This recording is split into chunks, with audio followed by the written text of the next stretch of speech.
हाँ, बिस्मिल्लाहिर्रहमानिर्रहीम। Chapter number 18 dawn of modern physics. आपके सिलेबस में तो फुल चैप्टर नहीं है, सिर्फ पार्टिकल नेचर हम डिस्कस करेंगे। सही ना? सिर्फ इस चैप्टर में हम पार्टिकल नेचर जो है डिस्कस करेंगे। तो पार्टिकल नेचर किस चीज़ का? फोटॉन का। फिर जो है फोटॉन का इंटरेक्शन विद मैटर, जिसमें हमारे पास फोटो इलेक्ट्रिक इफेक्ट है, जिसमें हमारे पास कॉम्पटन इफेक्ट है, जिसमें हमारे पास पेयर प्रोडक्शन है। ये तीन मेन टॉपिक्स है जिससे रिलेटेड अक्सर एमसीक्यूज पेपर में आते हैं और यही हमारा जो है सिलेबस है। सो पार्टिकल नेचर को डिस्कस करते हैं। सो फोटॉन का जो पार्टिकल नेचर है उसके बारे में हमारी स्टडी होगी। सबसे पहले तो व्हाट इज फोटॉन? फोटॉन हमारे पास क्या है? फोटॉन हमारे पास what is photon?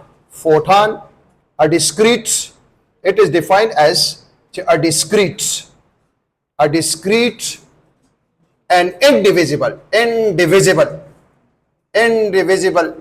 packet, tiny packet of energy is known as what? Photon. Photon actually क्या है? A discrete. So the discrete and indivisible tiny packet of energy is called what? Photon. याद रखिए photon क्या है? Photon का जो rest mass है, rest mass of photon वो क्या होता है? वो जीरो होता है। एमसीक्यू के लिहाज से इंपॉर्टेंट है, आपको पता होना चाहिए कि rest mass of photon is zero. Rest mass of photon जो है वो हमारे पास जीरो होता है। एमसीक्यू के लिहाज से इंपॉर्टेंट है, आपको पता होना चाहिए। और जो रिलेटिविस्टिक मास है, रिलेटिविस्टिक मास ऑफ फोटॉन वो हमारे पास, ये भी एमसीक्यू के लिहाज से इंपॉर्टेंट है, वो हमारे पास है इनफाइनाइट या infinity. The relativistic mass is infinite. क्यों? ये बताता हूं। याद रखिए हमारे पास जो फोटॉन है इसका जो स्पीड होता है वो हमारे पास होता है क्या? c। और c स्टूडेंट्स आप जानते हैं 3 × 10⁸ मीटर पर सेकेंड।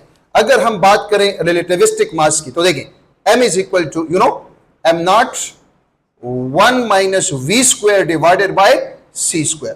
जो फोटॉन है वो तो स्टूडेंट्स हम जानते हैं कि उसका स्पीड क्या होता है?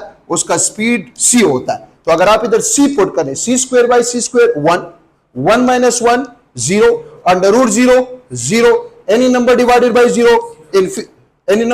0 इंफिनिटी। तो अगर देखा जाए रिलेटिविस्टिक मास फोटॉन का क्या होता है? इनफाइनाइट होता है। एमसीक्यू के लिहाज से इंपॉर्टेंट है। रेस्ट मास क्या होता है? ये जीरो होता है। आपसे कहा जा सकते हैं फोटॉन का स्पीड क्या होता है, तो आप कहेंगे c होता है, विच इज 3 × 10⁸ मीटर पर सेकेंड। याद रखिए फोटॉन क्या होता है? चार्जलेस होता है। फोटॉन पर चार्ज क्या होता है? जीरो। याद रखिए जो फोटॉन होता है वो चार्ज लेस होता है। फोटॉन पर जो चार्ज होता है वो किस चीज के बराबर होता है? वो जीरो के बराबर। सही ना? अगर फोटॉन पर चार्ज जीरो होता है तो ये किसी इलेक्ट्रिक या मैग्नेटिक फील्ड में डिफ्लेक्ट नहीं होता। सही ना? ये अगर किसी इलेक्ट्रिक या मैग्नेटिक फील्ड में मूव करता है सो ये जो है कोई डिफ्लेक्शन नहीं करता। Does not deflect in electric and magnetic field. Why? Because the charge is zero. सही ना? It does not, ये सारी बातें हम किसकी कर रहे हैं? फोटॉन की कर रहे हैं। It does not deflect से मुराद deviate in any electric and magnetic field. E stand for electric field and B stand for magnetic field. Photon पर कोई चार्ज नहीं है। जब फोटॉन पर कोई चार्ज नहीं है so it does not experience any type of electric force as well as magnetic force. Why? क्योंकि जो electric force का फार्मूला है स्टूडेंट्स हम जानते हैं कि electric force is equal to charge time of electric field. लेकिन फोटॉन पर चार्ज क्या है? Zero. It will experience no electric force if it move in electric field. अगर हम मैग्नेटिक फोर्स का फार्मूला लिख लें, F magnetic is equal to QVB sin theta. इसका मतलब है अगर देखा जाए फोटॉन पर चार्ज क्या है? फोटॉन पर चार्ज जीरो है। अगर चार्ज जीरो है so it will experience no magnetic force. याद रखिए फोटॉन ना इलेक्ट्रिक फोर्स एक्सपीरियंस करता है और ना मैग्नेटिक फोर्स एक्सपीरियंस करता है जब ये किसी इलेक्ट्रिक या मैग्नेटिक फील्ड में क्या करता है? मूव करता है। सही ना? अच्छा सुने, अकॉर्डिंग टू प्लैंक्स के मुताबिक, प्लैंक्स के बारे में तो जानते हैं ना, प्लैंक्स के मुताबिक प्लैंक्स क्वांटम थ्योरी के मुताबिक अकॉर्डिंग टू प्लैंक्स कोई भी इलेक्ट्रॉन या एटम एनर्जी एब्जॉर्ब करता है या इमिट करता है in the form of what? Photon. Energy absorb या emit according to Planck's the energy absorb या एमिट बाय इलेक्ट्रॉन या एटम, सही है, जब वो जो है क्या करता है, एक्साइट होता है या डी एक्साइट होता है, तो वो एनर्जी या तो एब्जॉर्ब करेगा और ये एनर्जी क्या करेगा, एमिट करेगा in the form of what, photon. So according to Planck's the energy absorb या emit the energy absorbed या emitted by an atom. जब वो क्या होता है, एक्साइट या डी एक्साइट होता है, सही ना. एटम से मुराद हम इलेक्ट्रॉन की या चार्ज पार्टिकल की भी बात कर सकते हैं, सही ना. इन द फॉर्म ऑफ डैश आपसे पूछा जा सकता है, तो आप क्या नाम देंगे, इन द फॉर्म ऑफ फोटॉन, सही ना. और उसकी जो एनर्जी होगी, the energy of the emitted या absorbed photon is directly proportional to what, frequency, according to Planck's quantum theory. The energy absorbed or emitted by an electron or atom, see that when excite या de-excite will be directly proportional to the frequency, see that directly proportional to frequency. ज्यादा frequency ज्यादा energy, इसका मतलब है जिस photon की frequency ज्यादा होगी उसकी एनर्जी भी क्या होगी, ज्यादा होगी. डायरेक्ट रिलेशन है. प्रोपोर्शनलिटी को खत्म करने के लिए स्टूडेंट्स क्या लगाएंगे, कांस्टेंट. और यहां पर जो कांस्टेंट है वो हमारे पास है क्या, h, where h is Planck's constant and its value is वाला का 6.634 multiplied 10 power minus 34. और यूनिट क्या होगा, अगर देखा जाए जाउल, और ये फ्रीक्वेंसी इधर आ जाएगी, तो फ्रीक्वेंसी का यूनिट क्या है, पर हर्ट्ज, या मैं कह सकता हूं s. उल्टा हो जाएगा ना. तो इसका मतलब है ये भी आपको पता होना चाहिए, एमसीक्यू के लिहाज से इंपॉर्टेंट है, सही ना. What will be the value of the Planck's constant, so your answer should be 6.634 multiply 10 to power minus 34 joule second, सही ना. और ये एनर्जी का फार्मूला है, सही ना. ये फोटॉन का फार्मूला है, सही ना. फोटॉन की अगर आप एनर्जी फाइंड करना चाहते हैं, so how much the photon will be energetic, so the photon energy depend upon what, the frequency. Greater the frequency greater will be the energy. अच्छा इधर देखें, यहां से स्टूडेंट्स ऑलरेडी आप लोग जानते हैं फोटॉन किसके साथ मूव करता है, स्पीड ऑफ लाइट के साथ. v is equal F lambda का ना, नुज़ुल निकले शमा, c is equal to F lambda, c is equal to F lambda या f is equal to c by lambda. Now can I replace f by c by lambda, yes. So the energy of the photon will also be written as h c divided by what, lambda. इसका मतलब है कि sir अगर हमने energy of photon find करना है, सही ना, अगर हमें फ्रीक्वेंसी दी जाए, higher frequency higher will be the energy, low frequency low will be the energy. समझ आ रहा है कि नहीं यार. वेवलेंथ के साथ कौन सा रिलेशन है, इनवर्स. जितना वेवलेंथ स्मॉल होगा उतना एनर्जी ऑफ फोटॉन क्या होगी, ज्यादा होगी, सही ना. ये दो फार्मूले याद रखें. अब अगर देखा जाए h तो constant already we know, c भी constant already we know. Just अगर हमें फ्रीक्वेंसी दी जाए और हमसे कहा जाए कि आप एमिटेड फोटॉन की एनर्जी फाइंड करें, या अगर हमें क्या दिया जाए, एनर्जी दिया जाए, हम फ्रीक्वेंसी फाइंड कर सकते हैं. हमें वेवलेंथ दिया जाए, हम एनर्जी फाइंड कर सकते हैं. हमें एनर्जी दी जाए, हम वेवलेंथ को क्या कर सकते हैं, फाइंड कर सकते हैं. कि नहीं कर सकते. अच्छा, और ये भी स्टूडेंट्स हम जानते हैं कि हमारे पास अगर हम मोमेंटम फाइंड करना चाहते हैं, किस चीज का, फोटॉन का. सो याद रखें, हम जानते हैं E is equal to mc square according to Einstein. जानते हैं नुज़ुल निकले शमा, E is equal to mc into c. Mass into velocity is called momentum. So E is equal to momentum into c. I am interested in momentum of photon. ये इधर आ जाएगा. Can I write? The momentum of photon is equal to E divided by c. The momentum of photon is also directly proportional to energy. जिसका मतलब है जिस photon की energy ज्यादा होगी उसका मोमेंटम भी क्या होगा, ज्यादा होगा. होगा कि नहीं होगा. अगर आपको एनर्जी दी जाए, c पे डिवाइड कर लें, you will get the momentum of what, photon. आप जो है मोमेंटम फाइंड कर सकते हैं. किसका मोमेंटम फाइंड कर सकते हैं, फोटॉन का मोमेंटम आप फाइंड कर सकते हैं. अच्छा, इसके अलावा मैं इसको इस तरह भी लिख सकता हूं, E की जगह मैं लिख सकता हूं स्टूडेंट HF. ये फार्मूला इस तरह भी हो सकता है, the momentum of the photon is equal to, E की जगह लिख सकता हूं HF डिवाइडेड बाय C. इसका मतलब है अगर देखें जिस फोटॉन का फ्रीक्वेंसी ज्यादा उसका मोमेंटम ज्यादा, सही ना. फ्रीक्वेंसी और मोमेंटम के साथ डायरेक्ट रिलेशन है. एनर्जी और मोमेंटम के दरमियान कौन सा रिलेशन है, डायरेक्ट. और स्टूडेंट्स आप जानते हैं कि F बाई C ये किसके बराबर है, F बाई C बराबर है 1/λ. सो मोमेंटम का एक और फार्मूला भी याद रखें, momentum is equal h divided by lambda. इसका मतलब है जितना वेवलेंथ स्मॉल होगा उतना मोमेंटम क्या होगा, ज्यादा होगा। तो ये कुछ फार्मूलाइज है, इन फार्मूलाइज के बारे में आपको पता होना चाहिए। एनर्जी के अगर देखा जाए 1 2 दो फार्मूलाज है एनर्जी के। मोमेंटम के 3 फार्मूले हैं। अगर आपने मोमेंटम फाइंड करना है किस चीज का, फोटॉन का, अगर आपको एनर्जी दी जाए c पे डिवाइड करें। अगर देखें फ्रीक्वेंसी दी जाए तो h भी कांस्टेंट है, c भी कांस्टेंट है। अगर देखा जाए वेवलेंथ दिया जाए तो आप क्या फाइंड कर सकते हो, मोमेंटम फाइंड कर सकते हो। किसका, फोटॉन का। सही ना। और यहां पर हम फोटॉन का कौन सा नेचर पढ़ रहे हैं, पार्टिकल नेचर। हालांकि फोटॉन का जो नेचर है अकॉर्डिंग टू डी ब्रोगली, सही ना, वो डुअल नेचर है। लेकिन हमारे कोर्स में हम पार्टिकल नेचर को डिस्कस करेंगे। कौन से नेचर को डिस्कस करेंगे, पार्टिकल नेचर को डिस्कस करेंगे। अच्छा, interaction of radiation with matter, interaction of radiation with matter, interaction of radiation से क्या मुराद है, photons. Interaction of radiations with matter, यहां से आप लोगों का काम स्टार्ट हो जाता है। इंटरेक्शन ऑफ रेडिएशंस, जब ये जो फोटॉन्स है ये जब मैटर के साथ इंटरेक्ट करते हैं तो कौन कौन से फिनोमेना प्रोड्यूस हो सकते हैं। फोटो इलेक्ट्रिक इफेक्ट प्रोड्यूस हो सकता है, कॉम्पटन इफेक्ट प्रोड्यूस हो सकता है, पेयर प्रोडक्शन प्रोड्यूस हो सकता है। और ये हमारे जो है 3 टॉपिक्स है। अगर ये 3 टॉपिक्स हम समझ गए तो इन्हीं टॉपिक से जो है हमारे एमसीक्यूज, क्योंकि यही हमारे कोर्स का हिस्सा है। So interaction of radiation with matter, it depend upon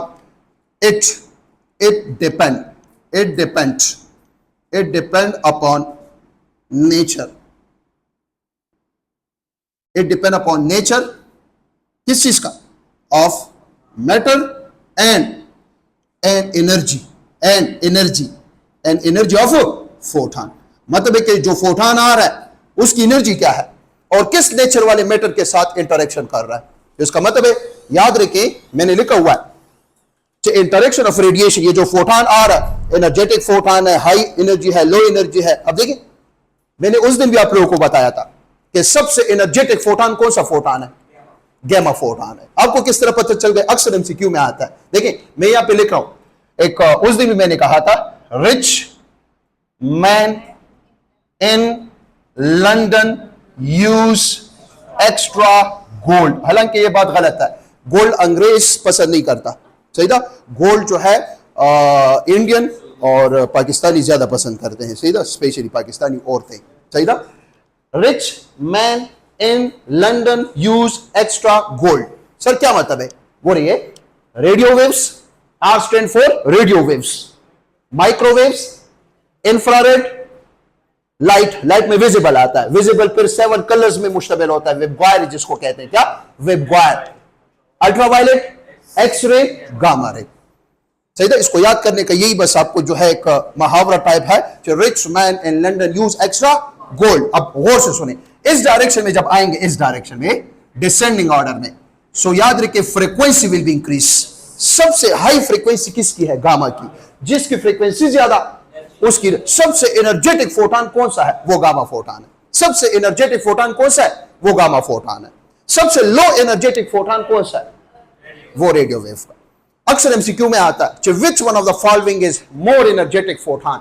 मुख्तलिफ ऑप्शंस आपको इनमें से कोई 4 ऑप्शंस दिए जाएं, तो अगर आपको आपके जहन से निकल भी जाए तो फौरन आपके जहन में ये आना चाहिए, rich man in London use extra gold. Descending order में आएंगे तो फ्रीक्वेंसी इंक्रीज।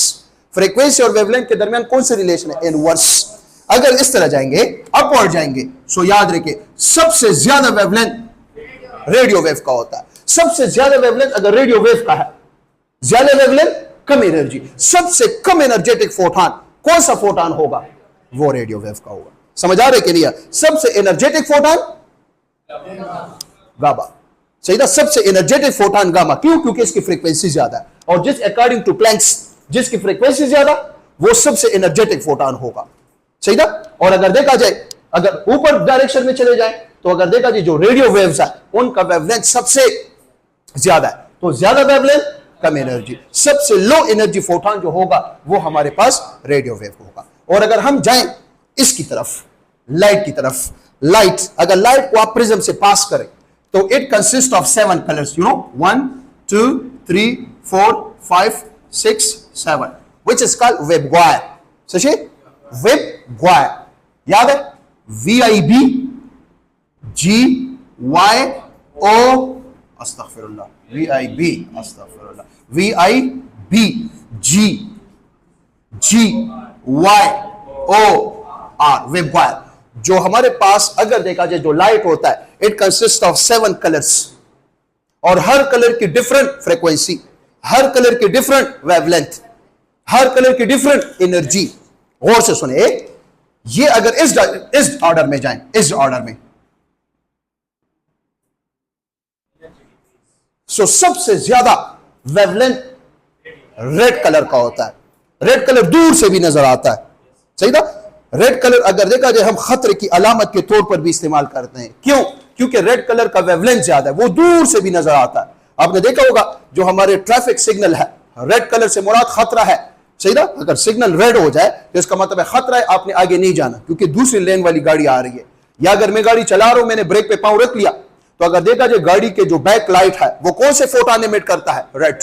क्योंकि रेड दूर से भी नजर आ रहा है कि खतरा है, मेरी तरफ आप आ रहे हैं, कोशिश करें कि अपनी गाड़ी की स्पीड को क्या कर लें, कंट्रोल कर लें। या आपने देखा होगा एम्बुलेंस, अगर देखा जाए उसमें भी जो हमने वो लगाया होता है, जो लाइटनिंग सिस्टम होता है, वो अगर देखा जाए क्या होता है, रेड फोटोन एमिट करता है, दूर से भी नजर आता है, सही था। तो इसका मतलब है कि सबसे ज्यादा वेवलेंथ कौन से कलर का है?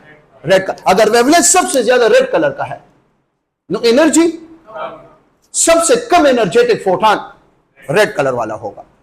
और अगर इस ऑर्डर में आए, इस ऑर्डर में आए, तो सबसे ज्यादा फ्रीक्वेंसी किसकी है? वायलेट की। तो जिसकी फ्रीक्वेंसी ज्यादा उसकी एनर्जी ज्यादा। सबसे विजिबल लाइट में अगर आपसे कहा जाए कि इनविजिबल लाइट सबसे एनर्जेटिक फोटोन कौन है? वो वायलेट है। किसके मुकाबले में? इनके मुकाबले में, सही ना। समझ आ रहे कि नहीं यार? सो बहरहाल हम यहां पर डिस्कस करने वाले हैं interaction of radiations with matter. अगर ये रेडिएशन जो है, ये जो फोटॉन्स है, डिफरेंट कलर्स वाले फोटॉन, डिफरेंट फ्रीक्वेंसी वाले फोटॉन, डिफरेंट वेवलेंथ वाले फोटॉन, डिफरेंट मोमेंटम वाले फोटॉन्स, अगर ये किसी मैटर के साथ इंटरेक्शन करेंगे तो कौन सा फिनोमेना प्रोड्यूस होगा? तो अगर देखा जाए ये डिपेंड करता है 2 चीजों पर, जो कौन सा फोटॉन, किस एनर्जी वाला फोटॉन इंटरेक्ट कर रहा है किस मैटर के साथ। सो अगर फॉर एग्जांपल 1 बाय 1 हम डिस्कस करें, हमारे कोर्स में 3 टॉपिक्स है। Number 1 photo electric effect, which is very very important, उससे एक एमसीक्यू मस्ट आता है। नंबर 2 कॉम्पटन इफेक्ट, और number 3 pair production. 1 by 1 discuss करते हैं, सीधा Compton effect, pair production and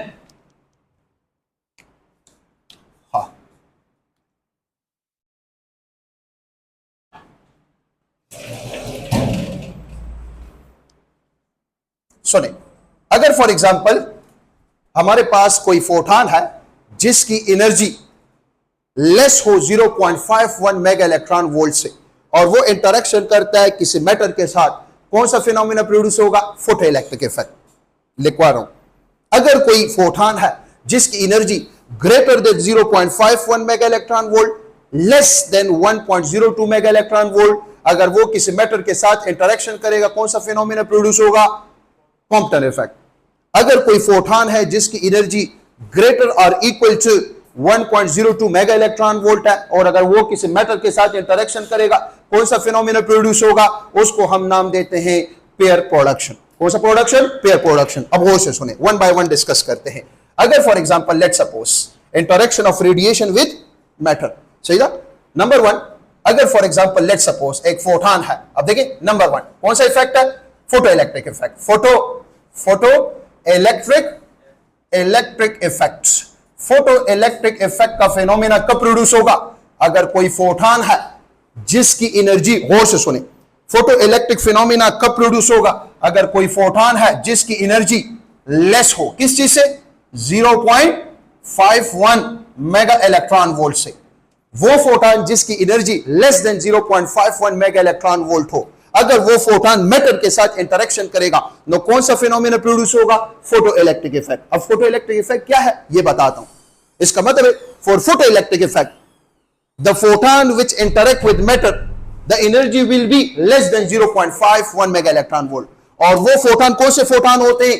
वो फोटॉन जो होते हैं, रिमेंबर स्टूडेंट्स, वो फोटॉन जो होते हैं वो विजिबल, IR एंड अल्ट्रावायलेट। इसका मतलब है वो फोटॉन जो लाई करते हैं विजिबल रीजन में या आईआर में या अल्ट्रावायलेट में, अगर वो फोटोन हम बम्बार्ड करते हैं किसी मैटर पर तो कौन सा फिनोमेना प्रोड्यूस होगा? Photo electric effect. एमसीक्यू के लिहाज से इंपॉर्टेंट है, आपसे पूछा जा सकता है।